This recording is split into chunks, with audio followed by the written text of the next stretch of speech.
Let me tell you of the days of high adventure.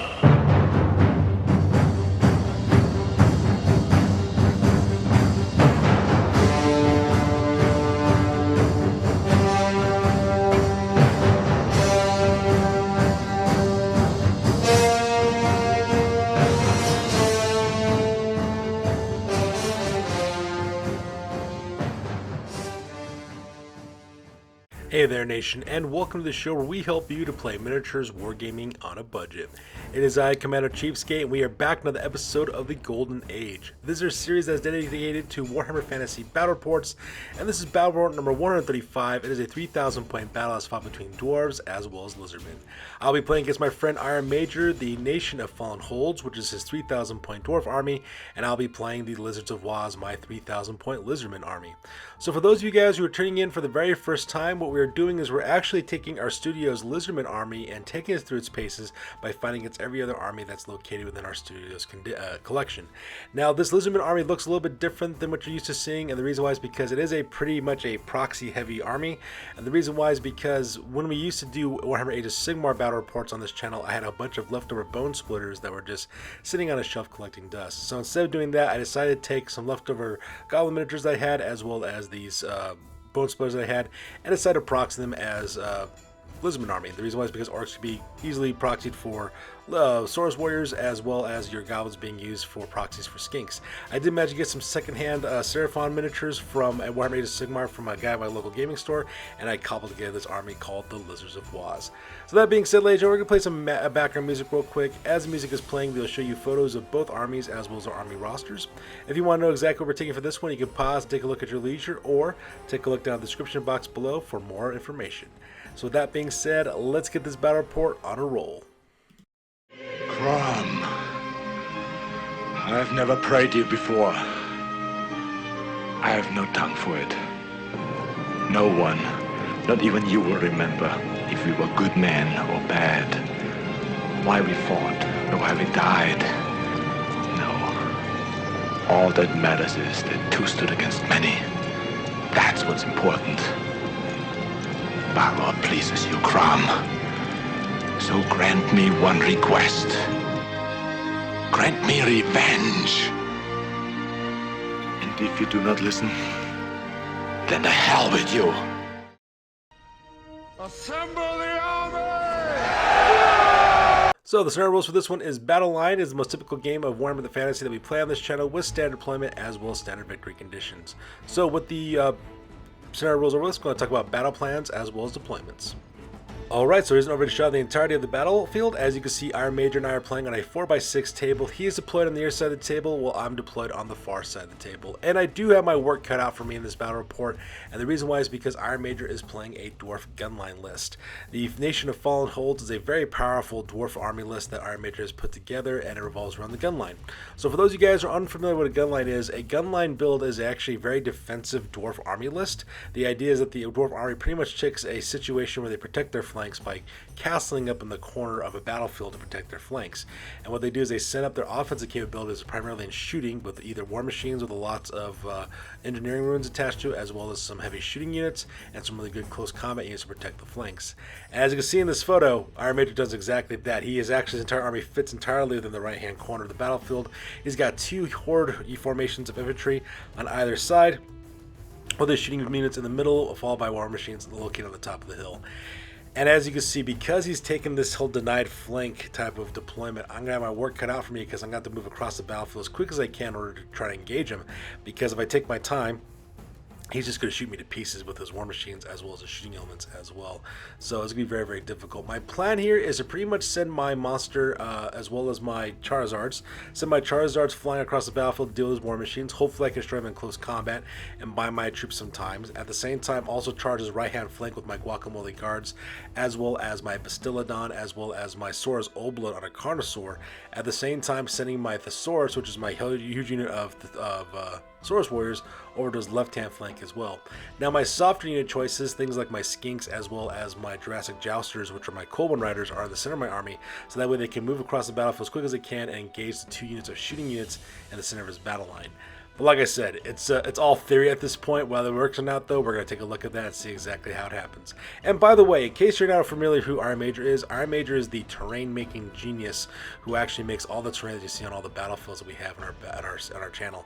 From the Underhive of Necromunda to the Ruins of Mordheim to currently Warhammer Fantasy Battle. He makes all the terrain. He does a beautiful job doing it. So put a little comment down below if you like his terrain work. So that being said, let's get this. Let's go and talk about deployments real fast.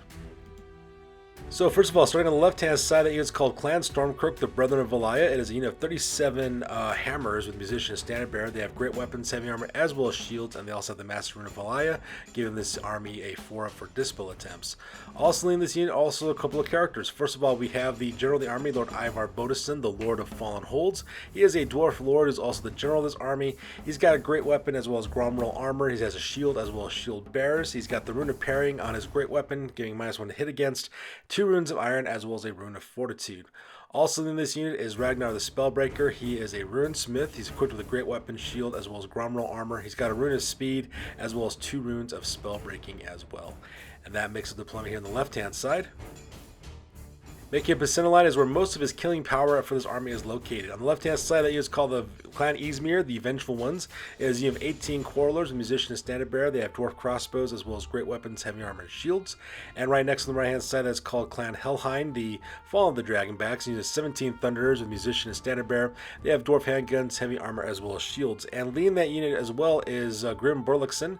He is the dwarf engineer special character. He's got a cog axe, a grudge raker, brace of dwarf pistols, as well as Gromril armor. And then right behind them on the top of that hill there we have 3 war machines. On the left hand side, that unit is called the Sorrows of El, which is a dwarf cannon. It's got the Rune of Forging as well as the Rune of Burning. In the center is the Decemberus, an organ gun with the Rune of Accuracy and the Rune of Forging. And right next on the right hand side is the Remember, which is a grudge thrower with the Rune of Penetrating as well as the Rune of Accuracy. And those war machines are absolutely terrifying. Same thing with those shooting units, especially when you combine them with Grim Burlickson's Master of Ballistics ability. Absolutely terrifying to go up against. And finally, make up the right-hand side of this army. On the right-hand side, that huge horde formation is called Clan Roadsulker, the Cursed Company. Is 37 dwarf warriors, musician, and standard bearer. They have hand weapons, heavy armor, as well as shields. And leading that unit, we have 3 different characters. First of all, we have Joseph Bugman, the special character.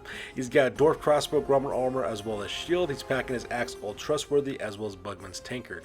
Also leading that unit is Torstig Blackbriar, who's another Runesmith. He's got a great weapon, shield, and Gromril armor. He's got 2 runes of speed, as well as a rune of spellbreaking. And then finally, we also have Iorek Shattershield, the Chosen of Grungni. He is a Thane. He's also the army's battle standard bearer as well. He's got a great weapon, Gromril armor, and a shield. He's also packing the Master Rune of Grungni, giving this unit ward saves against shooting attacks. And that pretty much makes up the deployment for Iron Major. Meanwhile, across the battlefield, starting on my left-hand side, that unit is called the Saurus, which is a huge unit of 40 Saurus warriors with musician and standard bearer. They have spears as well as shields. In the center of deployment, on my left-hand side, that is a unit called the Karmic Chameleons. Is a unit of 24 skinks with full command. They have Lustrian javelins and shields. They also have 3 Croxagore equipped with great weapons. And leading that unit are 2 of my skink priests. I have Snarl, who's a level 2 wizard, who's a skink priest from the lore of beasts. He has Wiston's wild form as well as the Amber Spear. He's also packing the Sword of Striking for magical attacks in case I take on anything ethereal, as well as the Cube of Darkness. And lastly, I also have Slag, which is a skink priest, is level 1 wizard with the lore of heavens. He has the Comet of Cassandora as well as a Dispel Scroll and the Ruby Ring of Ruin. And right next to him are the Jurassic Jousters, a unit of 3 Cold One Riders. Those guys have those 10 Cold One Riders have musician and standard bearer. They also have spears and shields, and they're also mounted on Cold Ones. And finally, make up my left-hand flank. On the left-hand side, we have the Bulbasaur, which is a Bastiladon with a solar engine upgrade. And in the center is the Guacamole Guards, a unit of 36 Temple Guards with full command. They have Halberds, light armor, and shields, as well as a standard discipline, giving them +1 to their leadership. And normally, they would not be able to use the General's leadership. However, the General is in the unit. His name is Kermit the Slan. He is a Slan Mage Priest. He's also the General of my army. He's also got the Battle Standard Bearer upgrade as well. He's also got level 4 Lore of High Magic, and he's also got Lore Master special rule because of his Focus of Mystery ability, as well as Harmonic Convergence, giving him 3 Dispel dice. He's also, sorry, not 3 Dispel dice, 3 channeling dice. And he's also got the channeling staff, so that way he gets +1 to his channeling attempts as well. And then finally on the right hand side, that huge guy is Gatorade and Powerade. Gatorade is a Saurus Old Blood who's equipped with a shield. He's also got Fencer's Blade, Glittering Scales, as well as a Talisman of Endurance. And he's running on Powerade, which is a Carnosaur with Blood Roar, as well as Lumping Stride abilities as well. and that makes up the deployment here on the right hand side. And finally, Vanguard up 12 inches are the Charizards, as you know, 3 Pterodon riders that are equipped with Fire Leech Bolas. And that pretty much makes up my deployment for this one. So deployment over with, we go directly to the top of turn number 1, and both Iron Major and I roll off for initiative to see which of us will be going first. So that takes directly to the top of turn number 1, and the Dwarves get to go first on this one, so Iron Major got the initiative. And as you can see, this photo is taken at the move phase, and in true Dwarf fashion, he does not move. He just basically stands his ground, and it makes sense. He's fine defensively, there's no need for him to move. At the same time, his shooting elements are either move or shoot, so he just stands his ground in true Dwarf fashion. However, it should be noted though, he did roll for his Ancestral Grudge, and his Ancestral Grudge table, I think he rolled a 1, which means that his general hates my general. And that's pretty much what he got for his Ancestral Grudge. So the move phase over with, we then skip the magic phase because he plays Dwarves, and Dwarves don't play that game, and we go directly to the real magic phase for the Dwarves, which is the shooting phase. So in the shooting phase is absolutely devastating. The first thing that he does, of course, is that Iron Major decides to open fire with his cannon. Opens fire with his cannon directly into Kermit the Slan, and of course the cannonball does hit him. But luckily for me though, I do manage to ward save it, so because of that, the cannonball doesn't go anywhere. So I got really lucky on that part as well. However, how I did not get lucky though was with the Remember. The Remember opened fire to his Grudge Thrower, and he puts a template right on top of Kermit the Slan, and when he rolls a scatter, he rolls a direct hit, manages to slip right past my ward save and put 4 wounds directly onto my Slam Mage Priest. He's only got 5 wounds. He's got 1 more wound left before he dies, so that part was pretty horrible. At the same time, the Rune of Penetrating also managed to kill 2 more of my Source Warrior, 2 more members of my Temple Guards, so that part was really tragic as well. So absolutely brutal. At the same time, I forgot to take a photo of it. I do apologize for that. But what ended up happening is that my Charizards managed to get wiped off the table as well. Clan Helheim, the Fall of the Dragonbacks, the Dwarf Thunders, as well as Grim Burlix and the special character, all those guys opened fire with their Dwarf guns directly into the Charizards, managed to slaughter those guys and blow them out of the sky, which is actually kind of sad. Iron Major then opens up with the Decemberist, which is his Oregon, and lucky for me though, he missed all of his shots. He didn't actually roll very high for the number of shots he got off. I think he rolled like 4 shots, I think he ended up getting.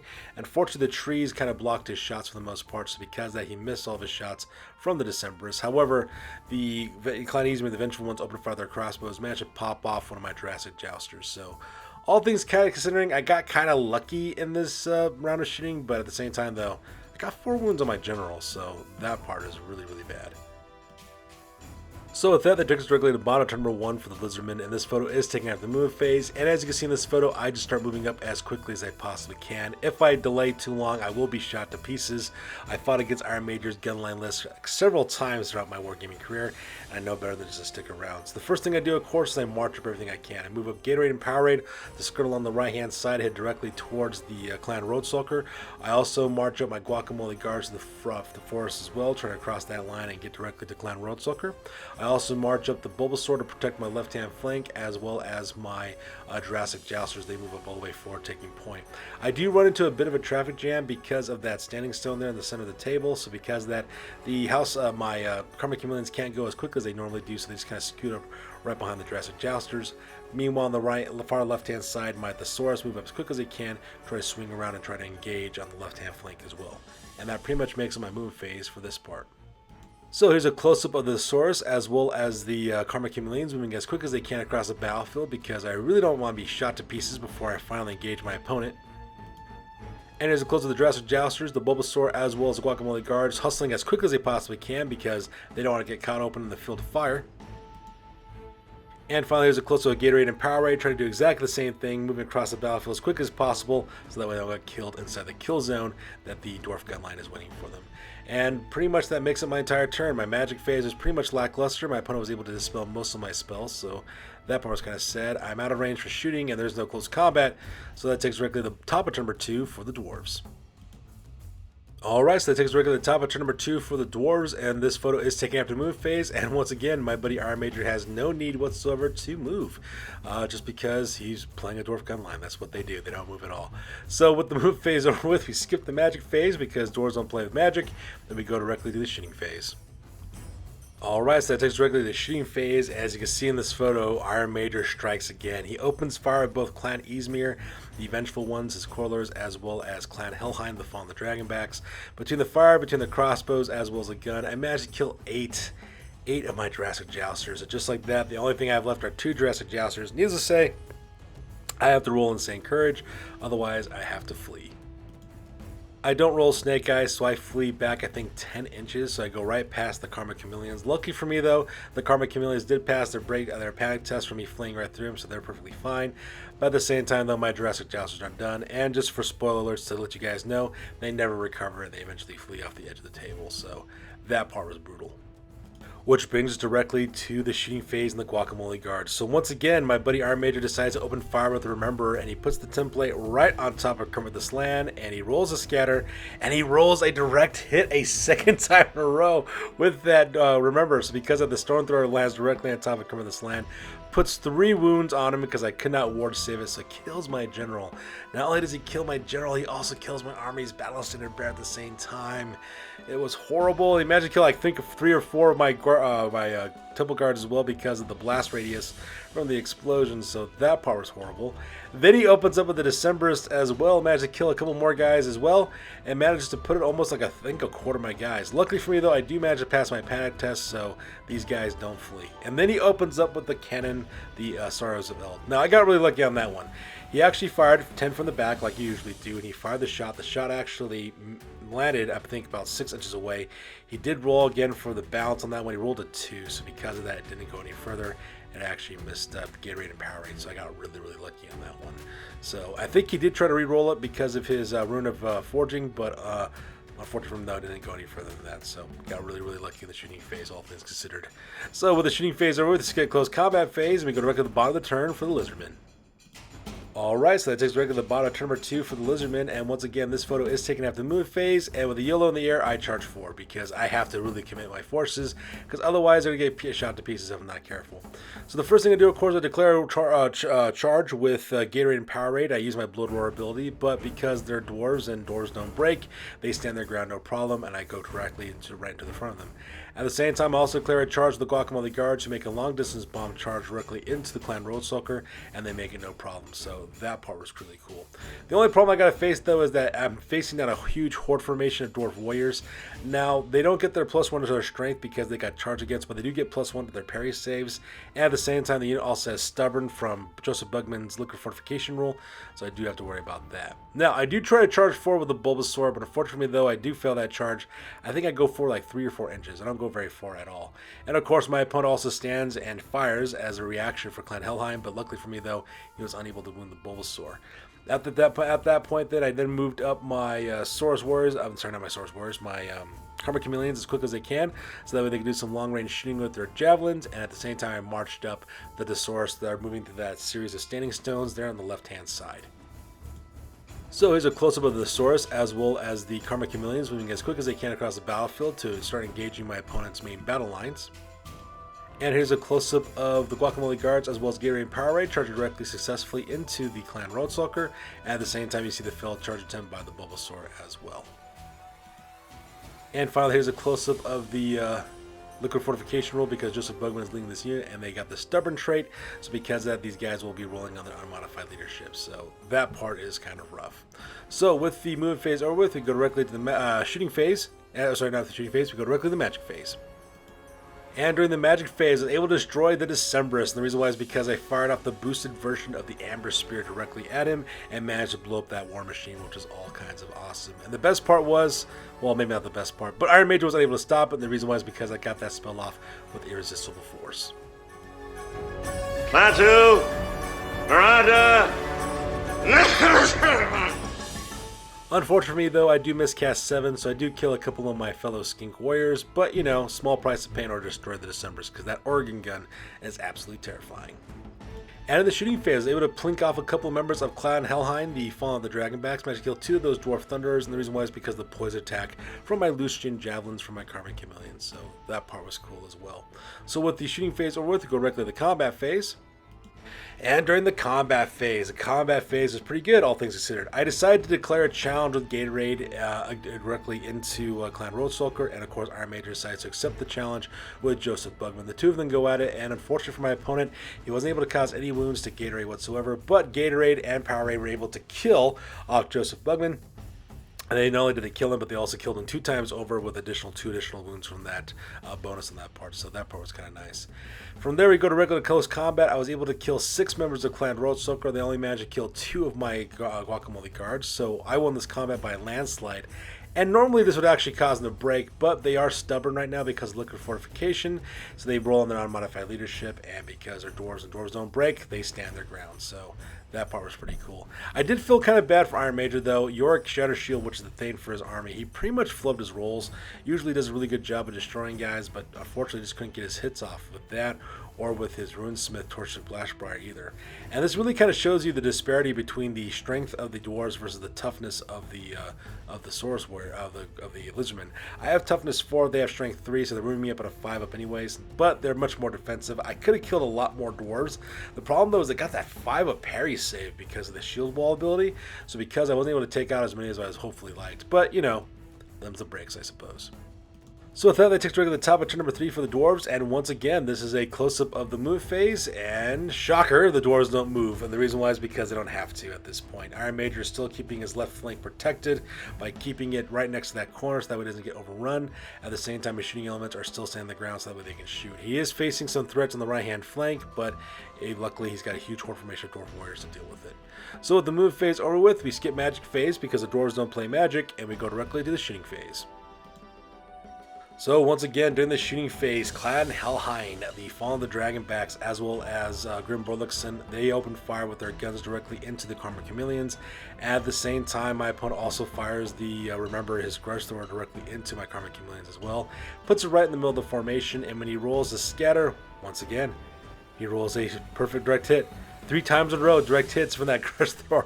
The Stone Thrower is supposed to be the most random war machine ever, and he is sticking the landing every single time. So by the time the smoke got cleared and the death cry stopped screaming, I managed to kill 18 of my skinks. So just like that, my Karma Chameleons have been killed almost to the last man. Needless to say, I had to take a panic test, and I failed that panic test. The Karma Chameleons turn 180 start running for the hills. I think they run like 4 inches away in order to escape the hell that's coming their way, so that part was pretty brutal. At the same time, Clan Izmir, the Vengeful Ones, opened up their crossbows directly into the source. Managed to kill 2 of my Source Warriors, which is not bad, all things considered. After all, I got plenty more Source Warriors where they came from. But what was bad though was the Sorrow of El that decides to fire directly at my Bulbasaur. The cannonball bounced directly into him and managed to kill my poor Bulbasaur as well. One shot killing that poor guy and destroying everything that he was and everything that he ever will be. My friend is a huge racist towards monsters, I guess, against dinosaurs, I guess. No, I'm joking. I would have done exactly the same thing if I was in his shoes as well, so that part was kind of sad. So with that, we go directly to the combat phase, and I slaughtered Clan Roadsoaker on this one as well. And the reason why is because I was able to bring the full Wrath and Fury of Gatorade and Powerade directly onto this unit. When it was all said and done, between the combination of attacks between Gatorade and Powerade's Thunderstomp attack, as well as the attack from the Guacamole Guard, as you can see, I killed 18 Dwarf Warriors. It was an absolute bloodbath. They managed to only kill 2 of my guys as well. And since Joseph Bugman is dead, they don't get their liquid fortification rule, so they're no longer stubborn as well. So that part was purely epic. So once again, my opponent, of course, has lost this battle by a landslide. He has to take a break test, and he fails that break test. Iron Major, I think, moves back 4 or 5 inches, but I pursue forward 8, so because I do send up Gatorade and Powerade, they overrun forward and just chase down and slaughter the Clan Roadsoaker to the very last man. And once again, my Guacamole Guards, they do exactly the same thing, and the reason why is because they have Predatory Fire. I have no choice in the matter. I don't have my Slam Mage Priest with this unit anymore, or Skink Priest, so because of that, they do have to overrun. And they do so, and they smash directly into the Remember, which is really good because I want to destroy that war machine for what it's done to my army by making it, attack it, 3 direct hits. Who would have thunk it, right? That thing needs to die. Alright, so that takes us directly to the bottom of number 3 for the Lizardmen, and once again, this photo is taken after the move phase. So, the first thing I do, of course, I declare a charge with the source. I don't know what I was thinking. I really did think I really did have it. I thought I could actually pull it off. Unfortunately for me, though, after I got done measuring again, I realized I needed to roll boxcars to get that charge off, which kind of shows you how desperate I really was in this situation because my army is falling to pieces, being shot to pieces to death. So I did declare a charge. I failed that charge. I think I go up 6 inches when I'm doing so. That part was super embarrassing. At the same time, the rest of my units are engaged in close combat, though. So here's a close-up of the Saurus who actually move up forward, filling a charge. I think move up 6 inches. Like I said, I don't know what I was thinking at the time. I thought I could really do it, and I obviously could not. So they go forward up 6 inches. At the same time, our Karma Chameleons do turn 180. They do manage to get their nerve back after panicking, so they turn 180 degrees, and now they can start moving forward again in their next turn. And here's a close-up of my Guacamole guards currently engaged in close combat with the Remember. At the same time, do a swift reform of Parrying and Gatorade, so that way they look at the back of the dwarf army from the Nation of Fallen Holds. I'm really looking forward to causing some pain there as well. So during the magic phase, I do manage to cast Amber Spear off with Snarl, and I aim it directly at Grim Borlickson. Unfortunately for Iron Major, though, he did not pass his Lookout Surwirl, so because of that, shot goes directly into him, and I managed to kill Grim Borlickson, which is absolutely fantastic as well. At the same time, I killed him and also passed through a couple of the guys too, which is absolutely fantastic. So that part was totally epic. What was not so epic, however, was the miscast I did in order to get that spell off Irresistible, and I miscast 6 on that bad boy. Klaatu! Veranda! So I do manage to kill one of my, I managed to put 2 wounds, one of my Skink Priests as well as another one on one of my Croxicors. So that part was kind of sad. But to kill off Grim Borlickson though, price worth paying. So from there we go directly to the combat phase, and in the combat phase, as you can probably guess, my Guacamole guards had no problem killing off the last of the Remember. So because of that, that War Machine is now dead in ash, and I turn my horses 90 degrees so that way I can charge directly to the back of the Nation of Fallen Holds. So that takes directly to the top of turn number 4 for the Dwarves, and this photo is taken after the move phase, and of course Iron Major decides to take the offense. He realizes now he's in a very precarious spot, and he's not going to be sitting around waiting for me to kill him. So the first thing he does, he declares a charge with the clan Stormcloak, the Chosen of Valaya. They go tearing across the battlefield and smashing directly into the front of the Saurus, and they engage those guys in close combat. But the real surprise, though, was the long bomb charge from Clan Izmir. Iron Major declares a charge with Clan Izmir against the right-hand flank of the Saurus, and he rolls boxcars to get that charge off. So they go zipping right across the battlefield and smash directly into my right-hand flank as well. And the last thing he does, of course, is he marches up the Clan Helheim, the Fall of the Dragonbacks. Those guys march up and wheel 90 degrees to face off directly against my Guacamole guards, and they stand on the ground, get ready to accept the charge. And that pretty much makes it the move phase for this one. So here's a close-up of Clan Stormcloak as well as Clan Izmir going directly into the Saurus, and between you and me, I don't like my chances too much. Granted, I get to go first because I'm not creating great weapons, but these guys also have 2 attacks apiece. They also got great weapons. They also have Stubborn. They also got their General located in there as well. At the same time, I'm being flanked by Dwarf Warriors armed with great weapons on my right-hand flank. So between you and me, I know this combat's going to go very, very poorly for my Saurus Warriors. And at the same time, here's a close-up of Clan Helheim, which did a wheel formation directly to the right-hand side to face off against the Guacamole guards. And I think I pretty much have that combat. I think I'll be able to get that one down no problem. So during the shooting phase, the Stars of Eld opens up with this cannon directly into my Karma Chameleons. Managed to kill one of my Croxicor at the same time when I bounced right through him and put a floating wound on another one. So that part was horrific. So because I do have to take a break test because now I'm less below 25%, I have to pass Insane Courage. I don't make that, and once again the Karma Chameleons start running for the hills because they really don't want to get killed anymore. So the shooting phase over with, we go directly to the combat phase. And in the combat phase, as you can see in this photo, the Dwarves just took it to me bad. Iron Major, as you can see in this photo, he killed, what, 25, 28? I think he killed 28. Killed 28 Saurus Warriors with the combined attacks from his hammers as well as his quarrelers.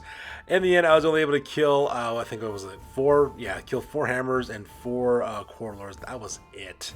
My opponent just totally curb stomped me on that one. So because of that, I take a break test, I flee, they pursue, and of course they destroy my guys. What ended up happening is that the quarrelers chased after me and they killed me, while his hammers turned 180 degrees to face against my rest of my army. Now you might be wondering, well, Commander Chiefscape, why are you telling us this is not showing photos? Well, I'm glad you asked. I do apologize. Something must have happened to my memory card and the photos that I have in there as well, because my photos got corrupted. I was unable to save them whatsoever, so I do apologize for that fact. So because of the rest of the battle report had to get cut short early because, you know, my photos got corrupted. I mean, there's nothing much you can do for that. Pretty much what ended up happening, if you really want to know what ended up happening in the end, is that I did charge forward with my Guacamole guards against Clan Helheim, so that combat went really well. Managed to kill those guys as the last man, so that part was pretty neat. After that happened, of course, my opponent then took his cannon to start off arrow when it came his turn. He basically took his hammers and his quarrelers. They moved up as quick as they can directly to the hill. And then what ended up happening is that the start off L turned and fired Grape Shot directly at Gatorade and Powerade as well. Managed to kill my Carnosaur. My hero was able to survive though, but my Carnosaur got killed. And it was at this point that I realized there was no way in heck I was able to survive this battle because my Karma Chameleons fled off the table. Only thing I had left was a handful of Temple Guards as well as one hero against a huge horde formation of hammers, and that's basically when I decided to call the game. And that pretty much ends the game with a victory for the Dwarves in this situation. I do apologize about not having the photos available for you guys, but something happened to my memory card. It got corrupted and I wasn't able to get those photos, so I do apologize for that part. But needless to say though, that's all said and done in the past. We're going to move on to the after action report because this game is officially over. That's it, man. Game over, man. It's game over. I thought about staying. They offered me the chance to lead them, to teach them, to be king. Uh-huh. But my place is here, so I swallowed the juice, said the words, and here I am. Did you say the words right this time? Well, maybe I didn't say every single tiny little syllable, no, but basically I said them, yeah. Basically. Alright folks, now it's time for the after action report. This is the part of the battle report we talk about what went well, what went poorly, and what we can learn for the next time that we do battle. This is the after action report for the Golden Age Warhammer Fantasy Battle Report number 135, and this one ended up being a defeat for yours truly. In the end, I was able to score 1,316 victory points, while Iron Major was able to score 2,592 victory points. For my losses, I lost Gromril the Slan, Slag, Snarl, the Thesaurus, the Karma Chameleons, the Jurassic Jousters, the Charizards, as well as the Bulbasaur. Iron Major, he lost Iorek Shattershield, the Chosen of Grungni, Torstig Blackbriar, Joseph Bugman, Grim Burlickson, Clan Roadstoker, the Cursed Company, as well as the Decemberist and the Rememberer. And I'm just going to tell you guys right now, this was an extremely tough fight. Fighting against a dwarf gun line is always a challenge, especially when your opponent is rolling out of the box. Iron Major must have dedicated his last terrain build to the dwarf gods because he brought the right in this battle. I'm not going to lie. The Rememberer, his Grudge Thrower, rolled direct hits every single time it fired. And combined with the Rune penetration, it was absolutely devastating on my army. So it just totally tore up my guys. Killed my Slam Mage Priest, was really cool. Never really recovered from losing Kermit the Slam because with him gone, so was my entire magic phase, so that part was really, really bad. Now, one of the great things about a Lizardmen army is that it can do a lot of things really well. However, the one downside that they have, though, it's a pretty slow-moving army. Most of the units are only movement 4, and Iron Major took full advantage of that, forcing me to cross the battlefield and willing me down with gunfire and artillery fire until eventually he can countercharge and finish me off as well. Now, it was pretty cool that I was able to destroy Clan Roadstoker, and the fight between the Guacamole Guards as well as Gatorade was really, really awesome, and Powerade just totally destroyed those guys, so that part was cool. And I do know I say that I want to change up my list, but, you know, in the end, though, I don't really end up liking what I put together whenever I do. So because, you know what it is, I'm just going to stick with the army that I have, even with the Bulbasaur and everything else like that. I'm just going to stick with what I was working, even though I lost this battle report, but it's the list I've known. I played it for a while now, and I really don't want to tinker with it too much because, you know, why work with something that's pretty much working against you?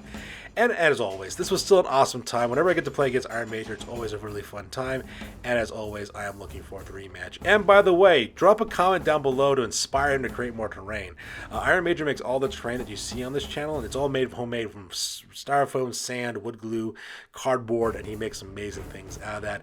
Seriously, I keep telling him that he should make his own terrain tutorial channel. I keep on telling him that because all the stuff he keeps on creating, but he's not interested in making one. So, but anyways, maybe if you put some comments down below, I'll get him motivated to do so. Currently, my army now is sitting at 6 wins as well as 2 losses. And as always, guys, please feel free to like, comment, and or subscribe. Your guys' input is always appreciated. Also, check us out on Facebook, Instagram, as well as blogger.com for all the latest greatest hobby news related to this channel. That's going to do it for this week, guys. We'll catch you guys next one. Peace out and stay classy.